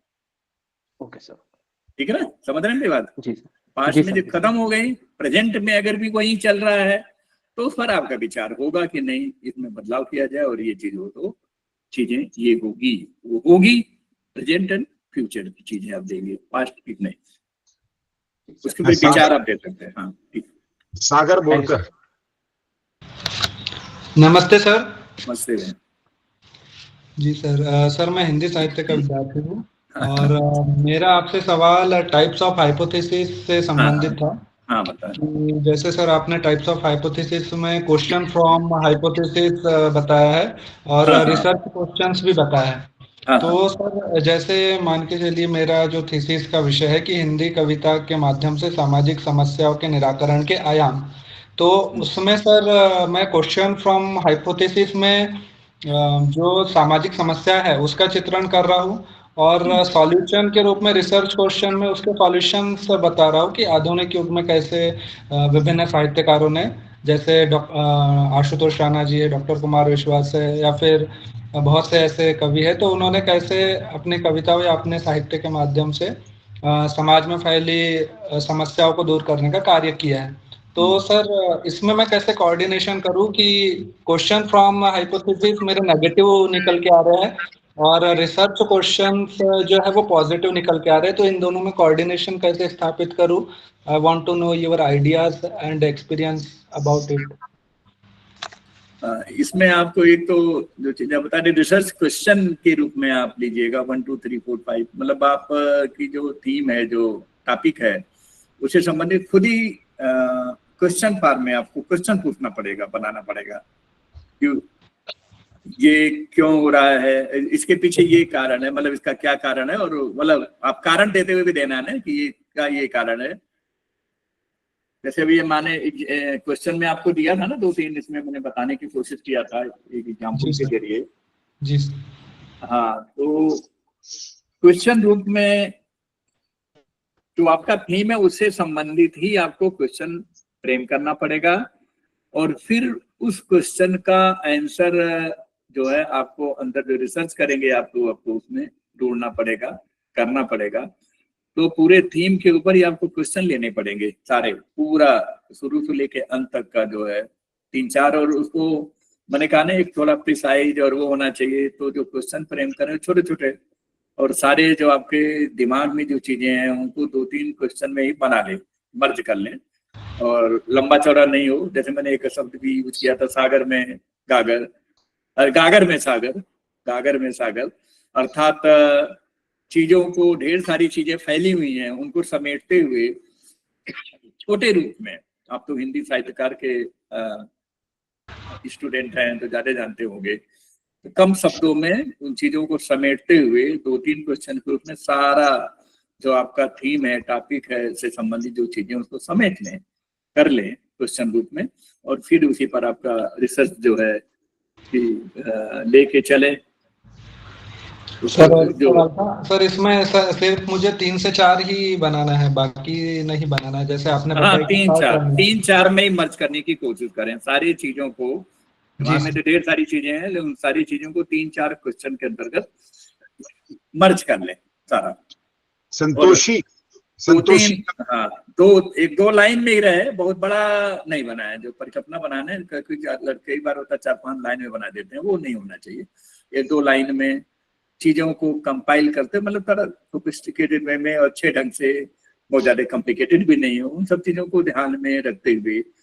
आप तो खुद ही मतलब वही कर रहा हूँ मैं, साहित्यकार वाले आदमी, साहित्य के हैं तो ज्यादा जानते हैं, तो उन चीजों को समेटते हुए छोटे रूप में कैसे हम अच्छे से अच्छे एक परिकल्पना बना सकते हैं, उसको ध्यान में रखते हुए आप सारी चीजों को समेट के 3-4 के अंदर मर्ज कर दें। संतोषी नरेश, आपका हैंड रेज है। संतोषी नरेश, चलिए तब तक रिंकी साहू, आपका हैंड रेज है। रिंकी अनम्यूट करिए पहले। हेलो सर, नमस्ते। सर मैं पॉलिटिकल साइंस डिपार्टमेंट से हूँ। सर मेरा क्वेश्चन ये है कि हमने जो हाइपोथेसिस निर्माण हम कर रहे हैं, तो सर आपने तो प्रोसेस बताए हैं कि हाइपोथेसिस निर्माण में हमें किन चीजों का ध्यान रखना चाहिए, बट मेरा क्वेश्चन ये है कि जब हम हाइपोथेसिस बनाते हैं तो एक तो वह स्वीकार होगी या अस्वीकार होगी। तो जब हम बना रहे हैं तो वो नेगेटिव ना होकर पॉजिटिव रहे, जैसे कि हम एक थ्योरी का निर्माण कर सके। तो उसके लिए हमें किन बातों का ध्यान रखना चाहिए कि वह पॉजिटिव रिजल्ट निकाले। कई बार क्योंकि हमारा जहाँ तक ये प्रयास, ऐसा जरूरी नहीं कि पॉजिटिव भी है, गलत भी साबित हो जाता है। मतलब एक दिमाग में लेके चलते हैं कि ये हो सकता है, मतलब ना, लेकिन वो कई बार आप जो लेके चले हैं, आप तो पॉजिटिव वे में लेके चले, लेकिन नहीं है वो जो आपने सोचा वो चीज नहीं, तो गलत भी साबित हो सकता है। ये जरूरी नहीं कि हमेशा वो आपका आएगा कि हमारी जो परिकल्पना हम लेके चले वो गलत भी साबित हो सकती है, लेकिन ये कारण नहीं है। तो नहीं है तो फिर हम फैक्टर ढूंढें क्या कारण है, दूसरा कारण कौन कौन से हैं। हमने तो पॉजिटिव वे में लेके चले, समझ रहे हो यार, लेकिन जो हम लेके चले वो हमारी परिकल्पना गलत साबित हो गई, गलत साबित हो सकती है। तो गलत साबित हो गई तो हमने जो विचार लिए थे इन कारणों से ये था, तो वो नहीं आया, इसका मतलब दूसरे कारण है। फिर हमारा रिसर्च रहेगा भाई कि वो दूसरे कारण कौन कौन से हैं जिसके कारण से ये हुआ। हम तो जो लेके चले पॉजिटिव वे में हम लेके चले, और मेरी तो गलत साबित होगी, मेरी तो आई नहीं चीजें। तो अन्य कारण क्या है वो रिसर्च की बात है, फिर रिसर्च में उलझना पड़ेगा कि उसको ढूंढना पड़ेगा कि दूसरा कारण क्या है, सारा ट्रेस आउट करना पड़ेगा, उस पर रिसर्च हम करेंगे, फिर उसको देंगे। सर फिर कारण चेंज हो सकते हैं क्या? कारण स्टार्टिंग क्या मतलब समझा मैंने। कारण स्टार्टिंग में जो आप लेके चली हैं, जो करी हैं, हाँ चेंज हो जाएंगे ना। मतलब जो आपने लिए कारण वो गलत सिद्ध हो गया तो खत्म हो गया ना, वो नहीं हुआ, फिर वो कारण नहीं है, फिर दूसरा कारण है। आपने अपने हिसाब से पॉजिटिव फैक्टर्स लेके उसको सॉल्व करने का प्रयास किया, लेकिन जब आपने कैलकुलेशन से उसको और मेथोडोलॉजी लगा करके, टेस्ट वगैरह लगा करके आपने उसको देखा, तो जो कारण आपने लिया था वो गलत साबित हो गई, गलत साबित हो सकती है। फिर आपको देखना पड़ेगा कि हमने जो कारण बताया वो तो नहीं आ रहा है, फिर क्या हम रिसर्च करेंगे कि कौन दूसरे कारण क्या है भाई इसके लिए। दूसरे कौन से फैक्टर रिस्पॉन्सिबल है, उसका हम रिसर्च का काम है, उसको तलाशेंगे और फिर उसमें हम मैनेज कर देंगे। नहीं ये कारण है, ये कारण गलत साबित हुआ, अन्य इस कारण से ये चीज हो रही है, ठीक है ना। दूसरे कारण सारा तलाशना पड़ेगा क्या क्या कारण है, गलत साबित हो सकती है, तो कोई दिक्कत नहीं है। Okay sir. मोहित प्रणाम सर। खुश रहिए। सर मैं राजनीति विज्ञान का शोधार्थी हूँ। हाँ। सर मेरा प्रश्न आपसे हाइपोथेसिस की संख्या को लेकर था। हम कुछ सिनॉप्सिस पढ़ते हैं, उसमें हाइपोथेसिस की संख्या 4 से 5 तक होती है। आपने बताया कि 3 हाइपोथेसिस काफी होती है। सर 3, हाइपोथेसिस 4 की संख्या हाँ 4, 5 हमारा ये कहना कि लिमिटेड हो, मतलब मेनली कई बार क्या मैं थीसिस कही आती है मेरे पास में 10 हाइपोथेसिस रखते हैं लोग। जी सर। तो वो थोड़ा सही नहीं है, गलत है वो ना। सर इसके क्या नकारात्मक पक्ष हो सकते हैं अगर हाइपोथेसिस की संख्या बढ़ती है तो? 10 तो मतलब सही बनाने ने उसको जो आइडिया नहीं है उस पर, भाई जो चीजें ढेर सारी जो फैली हुई है चीजों को, उनमें कम शब्दों में उसको समेटते हुए छोटे रूप में किया जा सकता है ना। जो आपकी सारी है 3-4 हाइपो मिला के देखे तो जनरली वही चीजें रहती है, उसको कंबाइन करते हुए छोटे प्रिसाइड वे में आप उसको देने का प्रयास करें। बहुत फैलाव नहीं होना चाहिए, इस चक्कर में रहता है कि सारी चीजें जो 10 बना रखे हैं लोगों ने, उसको समेटिए 2-3 में मर्ज हो जाएगा।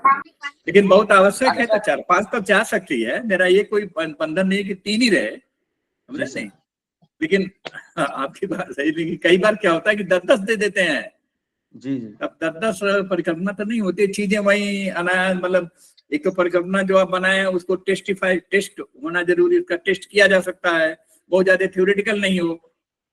कई चीजें मैंने बताया ना कि उसको जो टेस्ट उस पर लागू हो, जो आप परिकल्पना बनाए हैं उसको टेस्ट किया जा सके, थ्योरेटिकल बहुत ज्यादा नहीं हो, या थ्योरेटिकली कुछ आपके दिमाग में आ रहा है तो 2-3 को मर्ज करके सीमित किया जा सकता है, छोटे रूप में किया जा सकता है। अगर बहुत जरूरी है कि 4-5 तक आ रहा है तो आ सकता है, ऐसा कोई बंधन नहीं है। लेकिन जहां तक प्रयास रहे 2-3 के अंतर्गत इसको मर्ज करके खत्म करिए, 5 से ऊपर तो होना ही नहीं चाहिए।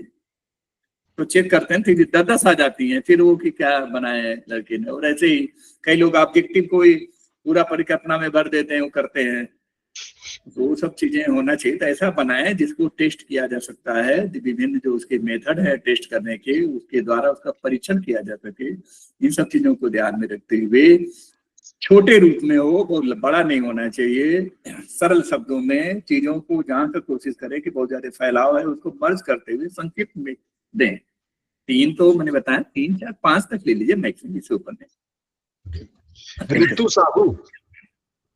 रितु साहू आपका हैंड रेज है। जय हिंद सर जी, मेरा भूगोल विषय है। बहुत बढ़िया। मेरा क्वेश्चन ये है कि परिकल्पना की सत्यता का परीक्षण कैसे करें सर? सर जी इसकी कोई मेथड होगी? वो तो कल बताऊंगा। ढेर सारे T test, F test, chi square test, ये सारे कल आ रहे हैं। कल उस बारे बात करेंगे बेटा। आज के संबंध में कुछ बात करनी हो, तुम तो ज्योग्राफी वाली हो, और सर भी इत्तेफाक से, बहुत अच्छी बात है कि सर भी ज्योग्राफी के, तो तुम्हारे टॉपिक से संबंधित कुछ पूछना हो आज के संदर्भ में तो पूछ सकती है बेटा। नहीं सर जी, बाकी तो मुझे सब समझ में आ गया। बस मुझे उसकी मेथड जानना था कि परिकल्पना का परीक्षण कैसे करें। कल बताते हैं, ढेर सारे मेथड कल पूछना, आराम से प्रेम से बताऊंगा मैं। ध्यान में रखना, तुम्हारी जो समस्याएं होगी कुछ हो कहीं लगाने का हो तो उसमें भी बताऊंगा मैं कल। जी thank you so much sir जी। संतोषी नरेश का हाथ हैंड रेज है बहुत देर से। संतोषी नरेश ज्वाइन है कि केवल ज्वाइन होके वो कर गई है? और किसी को कोई प्रश्न पूछना है तो अपना म्यूट करके सर से बात कर सकता है। सर 1-2 क्वेश्चन और ले लें अगर कोई पूछना चाहता है तो। हाँ, कोई दिक्कत नहीं है। तो किसी को कुछ बात करनी, सर से कुछ पूछना है, स्पेशली ज्योग्राफी वाले जितने लोग जुड़े हैं। मैंने दूसरे सब्जेक्ट वाले जो बता सकता हूँ। नहीं, मतलब ज्योग्राफी वाले संकोच ना कर रहे हो कहीं। हाँ, अगर वो पूछना चाहते हैं तो पूछ सकते हैं सर से। नमस्कार सर, मैं प्रियंका तिवारी भूगोल से। नमस्कार। हाँ बोलो बेटा। सर मैं एक अपशिष्ट प्रबंधन पर लेकर टॉपिक चूज कर रही हूँ, करंट की समस्या को लेकर छिंदवाड़ा जिले के संदर्भ में। तो मुझे ये जानना था कि करंट की समस्या पर हम किस प्रकार की परिकल्पना का निर्माण कर सकते हैं, और इस पर मैं स्वच्छता को भी जोड़कर काम करूंगी, तो थोड़ा सा मार्गदर्शन चाहिए आपका। मैनेजमेंट का तो मैंने भी एग्जांपल साथ तुमको दिया था। किस चीज के मैनेजमेंट पर देख रही हो? प्रबंधन किसका? अपशिष्ट प्रबंधन। Waste management sir, waste management. Waste management का। अच्छा, नहीं कर सकती हो जो वेस्ट मैनेजमेंट के ऊपर सर के किसी सिटी का ले रहे हो पर्टिकुलर? कहाँ का ले रहे हो? हेलो, सिटी का? जी सर, छिंदवाड़ा सिटी। हाँ, अच्छा। तो इसमें तुम्हारा क्या जो रहेगा, यूनिट क्या रहेगा, कैसे वो लोगे तुम लोग? सर मेरा टॉपिक ये रहेगा कि छिंदवाड़ा नगर का अपशिष्ट प्रबंधन स्वच्छता अभियान के विशेष परिप्रेक्ष्य में।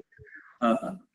तो उस पर ठीक है, तो करोगी तुम काम। तो जो चीजें एको फील्ड में जो तुम्हारा एरिया है उसमें जा करके और वेस्ट मैनेजमेंट से संबंधित जो जानकारी एक बार रहना चाहिए, उसको हमें एक बार रफ आइडिया उसमें सारी रहना चाहिए, पूरा फील्ड का भी निरीक्षण करना चाहिए। और सारा करने के बाद में कि वेस्ट मैनेजमेंट का क्या प्रॉपर वो चीजें हो रहा है कि नहीं हो रहा है, और तुम्हारे दिमाग में क्वेश्चन अपने आप ही उठेंगे जो तुम एरिया में टहलोगी, घूमोगी, तुमसे थीम से संबंधित चीजें विचार आएगा। तो उसके पीछे उसका मैनेजमेंट सही हो रहा है कि नहीं हो रहा है, और तुम्हारे दिमाग में कि कैसे इसको किया जाए तो सही होगा, ये चीजें। तो उसके आधार पर तुम अपनी परिकल्पना का निर्माण की जा सकती हो कि यहाँ पर जैसे सही नहीं हो रहा है या कहीं पर वेस्ट मैनेजमेंट की स्थिति बहुत खराब, मतलब अच्छा नहीं है, जो वेस्ट मटेरियल है वो ज्यादा वहां पर है, क्या है, तो उसके क्यों है, क्या है, थोड़ा सा एरिया जो एक बार फील्ड सर्वेक्षण करोगे ना सारा एरिया में घूमने घामने के बाद में, और उससे संबंधित जो मैंने कहा ना थोड़ा लिटरेचर वगैरह भी जो लोगों ने काम धाम किया है। मतलब आजकल की एक बहुत बड़ी चीज है कि स्टूडेंट जो है लिटरेचर वगैरह को थोड़ा पढ़ना कम कर दिए हैं। हाँ, तो वो जरा जो उससे संबंधित जो लिटरेचर जो ऑलरेडी वर्क हो गए हैं उसको भी हमें देखना चाहिए, और इससे संबंधित जो ऑफिसेज जो इसमें इंगेज हैं, जो काम करते हैं, और उसको जो गवर्नमेंट के हैं वहां भी थोड़ा बहुत आइडिया हमें लेना चाहिए। इन सब का सब जब तुम करके देखोगी, एक बार एरिया में तुमने घूमा, संबंधित तुमने लिटरेचर वगैरह देख लिया, उससे संबंधित जो संस्थाएं हैं जो उससे संबंधित काम कर रहे हैं उनसे भी थोड़ा बहुत हल्का बातचीत किया, तो तुम्हारे दिमाग में अपने आप ही आएगा कि यहाँ पर ये चीज हो रहा है तो इसके पीछे ये कारण है, ऐसा किया जाए तो ये होगा। उसी के आधार पर अपनी परिकल्पना का निर्माण 2-3 आराम से कर लेंगे। फिर उसको तुम टेस्ट करोगी। तुम्हारे दिमाग में एक बार तो तुमने सारा ये सब करने के बाद में बनाया परिकल्पना, तो काफी कुछ तो होगा कि वो सही होगा। टेस्ट करके बाद में रिसर्च में जब उलझोगी तो और डिटेल में करोगी, तो तुमने जो बनाया वो सही है गलत है अपने आप पता चलेगा। संतोषी नरेश, धन्यवाद। संतोषी नरेश कुछ पूछना चाहते हैं? आप अनम्यूट हैं? हेलो। हाँ, सिया तुम राम, आपका हैंड रेज है, आप कुछ पूछना चाहते हैं? अनम्यूट कीजिए पहले, अनम्यूट करो बेटा पहले। हाँ हो गया, बोलो सिया, तुम कुछ पूछना चाह रही हो? सर नमस्ते। सर नमस्ते बेटा। सर मेरा हिंदी साहित्य है, अभी तो मैंने पहली बार जुड़ी हूँ सर, कल पूछूंगी। अच्छा ठीक है। ऋतु तुम्हारा फिर से हैंड रेज है, क्या बात है? सर जी सर जी मेरा भूगोल विषय से टॉपिक है कि छिंदवाड़ा जिले के परिप्रेक्ष्य में मातृत्व मृत्यु दर और शिशु मृत्यु दर का आकलन करना। तो मेरा क्वेश्चन ये है कि इसमें किस प्रकार की परिकल्पना का मैं निर्माण कर सकती हूँ, मतलब क्वेश्चन फॉर्म ऋतु देखो ये कितनी, कल ही मैंने समझाया था कि तुम लोग स्पून फीडिंग चाह रहे हो कि सर दाल चावल सान के चम्मच से तुम्हारे मुंह में, बेटा गलत बात। देखो तुम्हारे साथ ये होना चाहिए था कि तुम इस पर काम करते और फिर सर से बोलते कि सर मैंने ये परिकल्पना बनाई है और अब आप मुझे बताइए कि सर इसमें क्या करेक्शन। देखो बेटा सर ने अभी एक हिंट भी किया, तुम लोगों ने शायद समझा नहीं, सर के शब्दों पे गौर नहीं किया। सर ने कहा आजकल जो है रेडी टू ईट वाला है ना, कि बिल्कुल लाया अपन ने मॉल से और बिल्कुल उसको डाले और खा लिए। बेटा इस तरीके की जो संस्कृति है ये शोध संस्कृति अच्छी नहीं है बेटा। हेल्दी शोध संस्कृति बनाने के लिए, एक हेल्दी रिसर्च कल्चर बनाने के लिए तुम्हारा तरीका ये होना था कि तुम्हारे टॉपिक पे तुम थोड़ा सा काम करती, सर तो अवेलेबल है ही हैं, तो तुम फिर सर से फिर बात करती कि सर ये मेरा काम है और इस पर मैंने ये बनाई है, अब आप मुझे बताइए। तुमने क्या बोला कि सर इसमें किस तरीके की परिकल्पना होगी, मतलब सर ही तुमको परिकल्पना बना के नहीं, नो सर जी, मेरा क्वेश्चन ये था कि परिकल्पना के बहुत सारे प्रकार है, तो आई वॉज कंफ्यूज। तो मतलब सिर्फ मेरा ये क्वेश्चन था कि जो मेरे टॉपिक है उसमें जैसे कि क्वेश्चन फॉर्म हाइपोथेसिस है, सिंपल हाइपोथेसिस है, तो वो कंफ्यूजन मुझे दूर करना था। बाकी तो कल बना के ले आना, मैं फिर उसमें कल बना के लाना, कल सर से पर्सनली बात करना। हाँ, मैं बता दूंगा बेटा, ट्राई करना आज कुछ बनाने का, मैं कल उसमें जो भी है ना आइडिया दूंगा तुम्हें, ठीक है? आज मैंने थोड़ी सी करके कल मैं बात कर लेंगे। जी जी। और कोई है? चलो मैं और कोई विद्यार्थी पूछना चाह रहे हैं? सर आपने रियली एक बहुत गंभीर टॉपिक को, महेंद्र कुछ पूछना चाह रहे हैं, आपका हैंड रेज हुआ अभी। जी सर, मेरा विषय हिंदी साहित्य है सर, और जो प्रतिपादन लिखा है फॉर्मुलेशन ऑफ हाइपोथेसिस, इसमें जो एजम्पशन है, कंडीशन और प्रेडिक्शन है, ये 3 चीज करने के बाद हमारा हाइपोथेसिस कंप्लीट हो जाता है ना? हाँ बिल्कुल sir. Okay sir, thank you. बिल्कुल। जितेंद्र आपका हैंड रेज है। जितेंद्र आपका हैंड रेज है। जितेंद्र दत्तगाहे, नहीं दिवाकर, जितेंद्र दिवाकर। चलिए अभी मैं मान के चल रहा हूं कि सारे लोगों की आज के टॉपिक के बारे में क्वेरीज कंप्लीट हो गई हैं। मैं राजा शंकर शाह विश्वविद्यालय की तरफ से प्रोफेसर डॉक्टर RN मिश्रा साहब को मतलब रियली थैंक करता हूं सर, कि आपने बहुत एक ऐसे टॉपिक को जिसमें छात्रों को बहुत ज्यादा, शोधार्थियों को बहुत ज्यादा तकलीफ होती है, उसको आपने बहुत सिंपल तरीके